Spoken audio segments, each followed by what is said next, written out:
নমস্কার, জয়গুরু। আমার সৎসঙ্গী গুরু ভাই বোন, আমার দর্শক ও শ্রোতাবৃন্দ, আমি আজকে আপনাদের সামনে এসেছি। সম্প্রতি শ্রী শ্রী অবিন দাদার জন্মদিন গেল 5ই জানুয়ারি, 26তম জন্মদিন অনুষ্ঠিত হয়ে গেল। আমি সেই বিষয়ে আজকে আপনাদের সঙ্গে একটু আলোচনা করব যে 26 বছরের এক যুবকের জন্মদিনে আমরা বর্তমান সময়ে আমরা সমস্ত পৃথিবী জুড়ে ভারতবর্ষ এবং ভারতবর্ষের চারপাশের দেশগুলিতে আমরা সম্প্রতি দেখেছি, এবং ভারতের অভ্যন্তরেও আমরা বিভিন্ন রাজ্যগুলিতে আমরা প্রতিনিয়তই আমরা দেখছি যে যুব সমাজের যে ধরনের মানসিকতা, যুব সমাজের যে ধরনের জীবনযাপন, বর্তমান সময় একটা নতুন ট্রেন্ড এসছে, যেটা gen Z, gen Z, gen X, gen Y, এরকম নানা রকম বয়সের ভাগ করে, বছর অনুযায়ী ভাগ করে এক একটা জেনারেশনকে, নতুন একটা ট্রেন্ড এটা। তো সেই ট্রেন্ড আমরা দেখেছি সম্প্রতি, আমরা ভারতবর্ষের চারপাশের দেশগুলোর মধ্যে আমরা দেখেছি, এবং ভারতেও কখনো কখনো সেই ধরনের জেনারেশন জেড, এক্স, ওয়াই এদের দিয়ে যে উন্মাদনা সৃষ্টি করার চেষ্টা হয়েছিল, সেগুলো আমরা দেখেছি। আবার আমরা দেখলাম যে 26 বছর বয়সের এক যুবক দেওঘরে তার টানে, তার জন্মদিন উপলক্ষে লক্ষ লক্ষ যুবক যুবতীর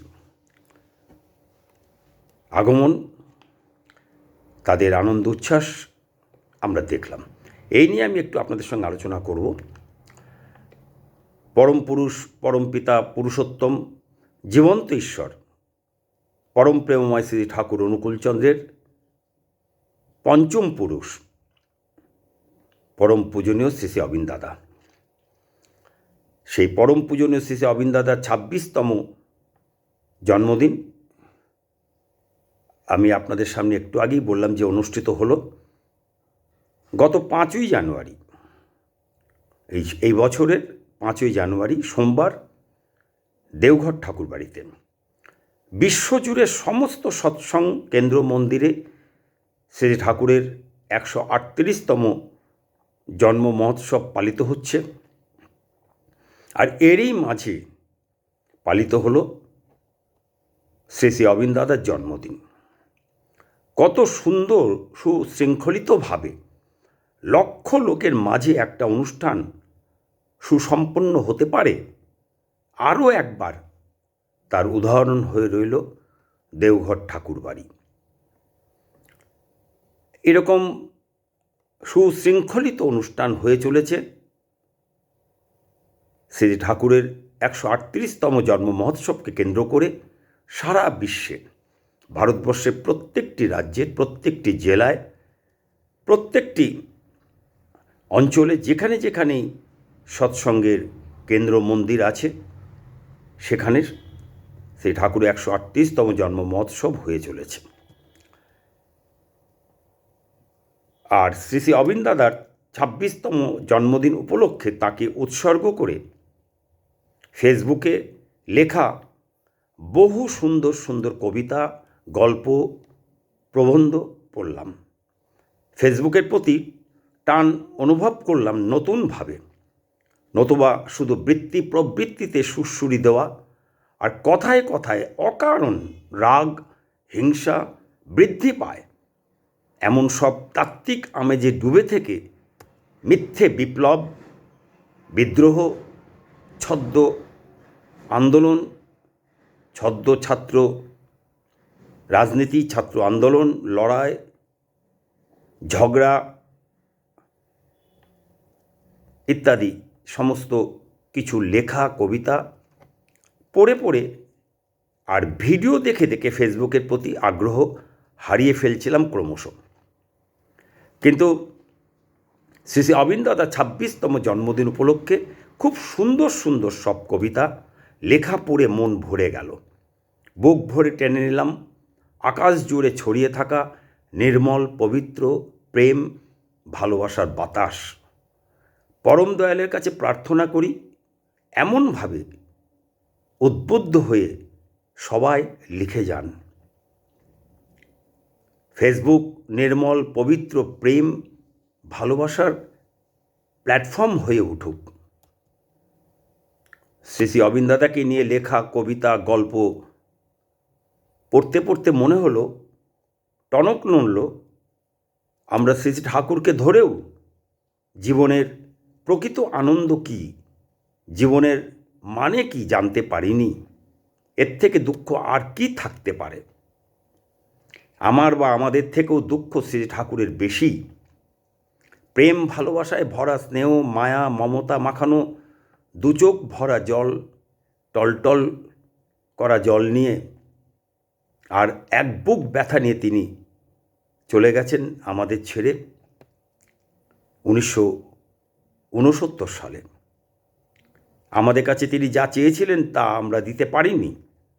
দুঃখ এটাই, আজও আমরা বুঝতে পারিনি তিনি আমাদের কাছে কি চেয়েছিলেন। এই যে আমরা শ্রী ঠাকুরকে ধরেও জীবনের প্রকৃত আনন্দ কি, জীবনের মানে কি জানতে পারিনি, এর অর্থ বাড়ির চাপে চাকরি ব্যবসা বিয়ে প্রেম ইত্যাদি ইত্যাদি কোনো কিছু পাওয়ার লোভে কিংবা হঠাৎ আবেগে নামকা ওয়াস্তে ঠাকুরের দীক্ষা নিয়েছিলাম আমরা, কিন্তু ঠাকুরকে প্রকৃত ধরা অর্থে ধরিনি।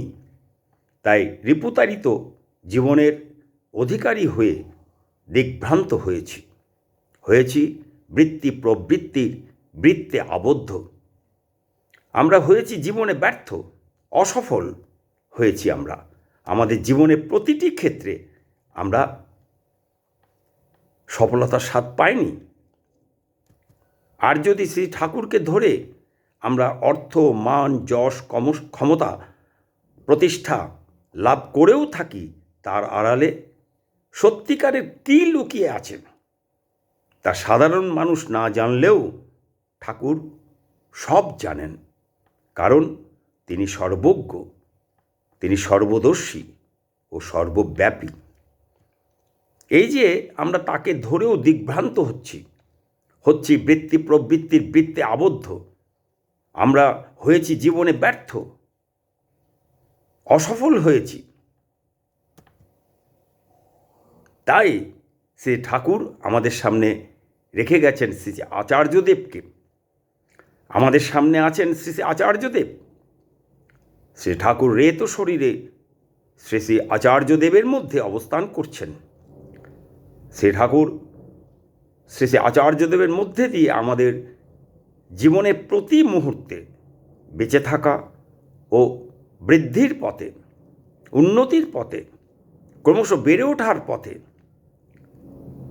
চলার নিখুঁত নির্দেশ ও নির্দেশ দিয়ে চলেছেন, আর বিপদে আপদে রক্ষা করে চলেছেন আমাদের। আর শ্রী শ্রী দাদার অবিন দাদার কথা আমি বলতে চাইছি। শ্রী শ্রী অবিন দাদার অকপট অকৃত্রিম ইষ্টময় জীবন আমাদের কাছে, বিশেষত সৎসঙ্গী ইয়াং জেনারেশনের কাছে উজ্জ্বল দৃষ্টান্ত। আমাদের সৎসঙ্গীদের সৌভাগ্য এবার আমরা শ্রী ঠাকুরকে এমন রূপে পেয়েছি, শ্রী ঠাকুর রেত শরীরে পিতা পুত্রের মধ্যে লীলা করবেন আগামী 10,000 বছর। তাই আমাদের সৎসঙ্গীদের কোনো ভয় নেই, কারণ পিতা পুত্র মাঝে আজও লীলা করে শ্রী শ্রী ঠাকুর অনুকূল চন্দ্র সাঁই। রেত শরীরে সুপ্ত থেকে প্রতীক গুরু বংশধর মাঝে কোনো ভাগ্যবানে দেখিবারে পায়। তাই আমাদের সবার ইষ্টময় জীবনে প্রেরণা শ্রী অবিন দাদার শুভ 26তম জন্মদিনে জানাই অন্তরের অন্তঃস্থল থেকে অকপট অকৃত্রিম ভালোবাসা।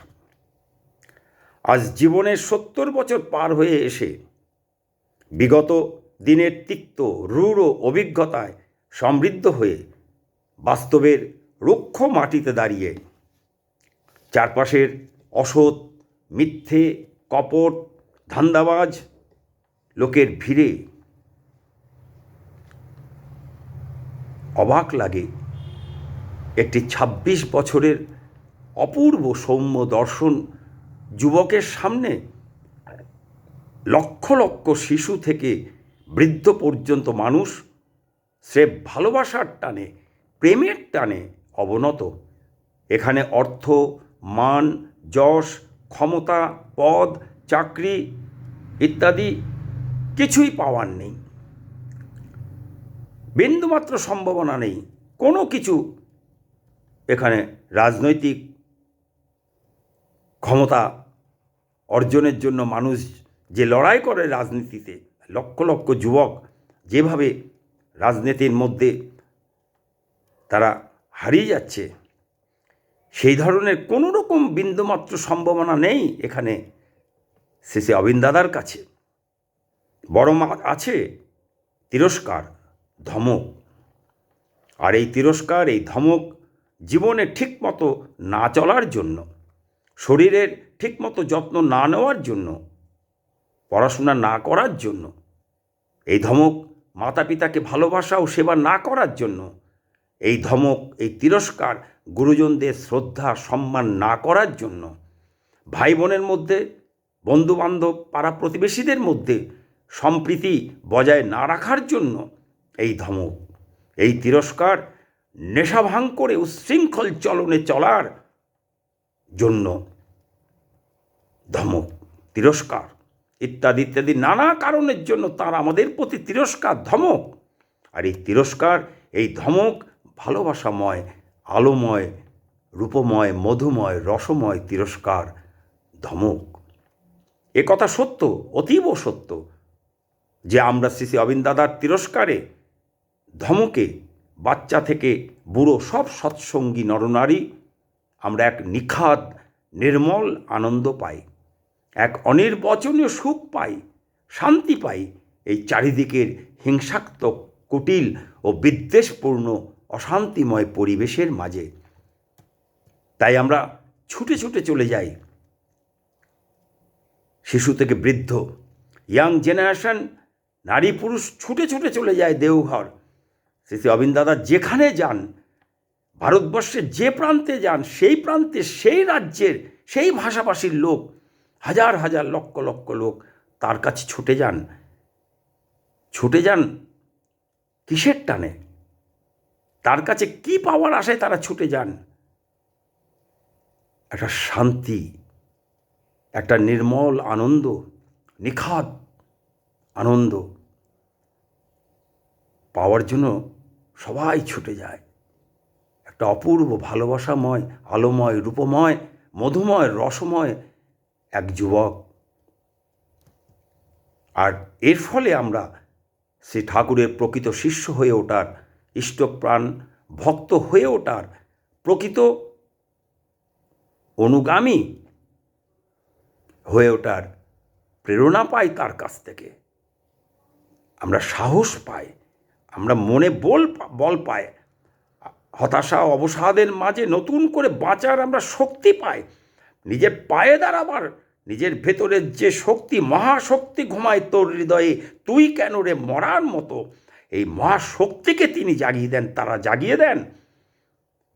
সেই ঠাকুর আচার্যদের মধ্যে দিয়ে আমাদের মধ্যে সেই শক্তিকে জাগিয়ে দেন। আর সেই শক্তি, সেই ভালোবাসার পরশ ঠাকুরের শ্রী অবিন দাদার মধ্যে দিয়ে লক্ষ লক্ষ যুবক যুবতীর শরীরে ঢেউ আনে, রোমাঞ্চ আনে। তারা তাই বারবার ছুটে যায় তার কাছে। পরম পূজনীয় শ্রী অবিন দাদা রাঙাচরণে আভূমি প্রণাম জানাই। নমস্কার, জয় গুরু। আজকের মতো আমি এখানেই বিদায় নিচ্ছি। আবার আমি আসবো আপনাদের কাছে, আপনাদের সঙ্গে গল্প করার জন্য, আড্ডা মারার জন্য। আপনাদের সঙ্গে আমি আবার দেখা করব। জয় গুরু।